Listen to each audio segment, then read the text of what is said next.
Alors, mission perma d'aujourd'hui, petit repérage. Nous avons un beau terrain en pente,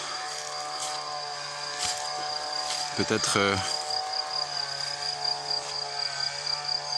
6-7 degrés, avec des endroits un peu plus forts. Une ligne d'arbres fruitiers, derrière châtaignier, chêne, ici châtaignier, chêne aussi. Et donc nous allons retrouver une petite rigole qui fait tout le long là, au pied des fruitiers, hop, qui passe dessous et qui vient se récupérer par là. L'idée, c'est d'établir un circuit d'irrigation en récupérant la rigole qui doit avoir quelques siècles, qui était déjà là bien avant nous. Et donc on va remonter la piste par là-bas pour voir dans quel état c'est et refaire un petit peu la pente afin d'envoyer de l'irrigation. Ensuite, l'idée, c'est de constituer. Donc là on va récupérer la rigole, on va refaire une baissière au pied des fruitiers actuels. Et puis ensuite partir là-bas, faire un petit bassin, une deuxième baissière qui va venir par là, en dessous là, ici il y a une petite pente comme ça là.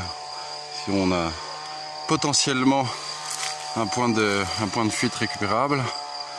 À cet endroit là, a priori un bassin de rétention, barrage eau qui récupérera donc l'eau qui viendra de par là, je vous montrerai les sources.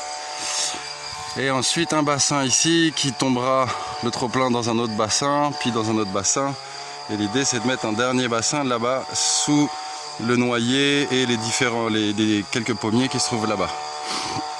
Voilà, avec un petit réseau, je vous montrerai le plan pour voir un peu ce que ça donne. La complexité ici c'est ça. Voilà, nous sommes sous une ligne haute tension. Alors ce qu'on a remarqué avec mes instruments de mesure, c'est qu'on est à 700 voltmètres à peu près là avant les pommiers. Et quand on est sous le pommier, on tombe à 0, collé à son écorce. Donc on a un endroit intéressant et surtout un effet intéressant par les arbres qui sont une protection a priori, hein, évidemment, des ondes électromagnétiques.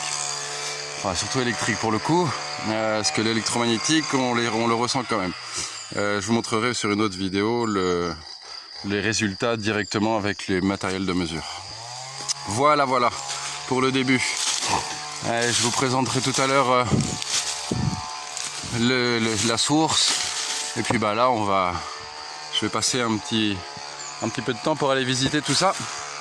Et normalement d'ici 2-3 jours on aura largement fait le boulot et implanté les baissières, ce que je vous montrerai d'ailleurs comment se servir d'un archipendule et comment implanter.